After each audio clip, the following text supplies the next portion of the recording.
கார்டன்ல எவ்ளோ பிளான்ட்ஸ் இருந்தாலும், இந்த ரோஸ் பிளான்ட்ஸ் இருந்துச்சுன்னா, அது தனி அழகு தான். அது பூக்கள் பூக்கும்போது நமக்கே ரொம்ப ஹாப்பியா இருக்கும்.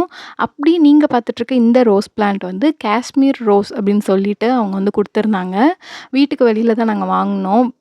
ரோட்ல வெண்டர்ஸ் வருவாங்கல்ல, அவங்க கிட்ட வாங்குன செடி. அவங்க வந்து காஷ்மீர் ரோஸ் இதில வந்து நெறைய பூக்கள் இருக்கும். முட்கள் அவ்வளவா இருக்காது அப்படின்னு சொன்னாங்க. கண்டிப்பா இந்த பிளான்ட் வந்து நீங்க நர்சரிக்கு நெக்ஸ்ட் டைம் போகும்போது வாங்க. ரொம்ப அழகா இருக்கு. பூக்கள் வந்து ரொம்ப படர்ந்து பூத்திருக்கு. கலரும் வைப்ரண்ட்டா இருக்கு. அதே சமயத்தில முட்களே இல்ல சுத்தமா. இது வந்து கொடி மாதிரி கூட வளர்க்கலாம் அப்படின்னு நான் நெனைக்கிறேன். இனிமே வளரும்போது தான் தெரியும். இதில உள்ள இந்த செடிகள்ல எந்த இதுலயுமே வந்து முள்கள் எதுவும் இல்ல. இங்க நார்மலான ஒரு ரோஸ் பிளான்ட் பார்த்தா உங்களுக்கு டிஃப்ரென்ஸ் தெரியும். இப்போ இது வந்து டபுள் கலர் ரோஸ் வருது. இதில பாருங்க எவ்ளோ முட்கள் வந்து அப்படியே ஷார்ப்பா இருக்கு. ஆனா இதில சுத்தமாவே முட்கள் எதுவுமே இல்ல. நம்ம கையில குத்துறதுக்கு சான்ஸ் இல்ல. காஷ்மீர் ரோஸ் அப்படின்னு கேட்கும்போது இந்த டிஃப்ரென்ஸ்லாம் இருக்கான்னு பார்த்துக்கோங்க. பூக்களும் ரொம்ப ரொம்ப அழகா சூப்பரா இருக்கு. ஸோ இந்த மாதிரி கார்டனிங் வீடியோஸ்க்கு நம்ம சேனல சப்ஸ்கிரைப் பண்ணி இந்த வீடியோவுக்கு லைக் பண்ணி வச்சுக்கோங்க. தேங்க்ஸ் ஃபார் வாட்சிங்.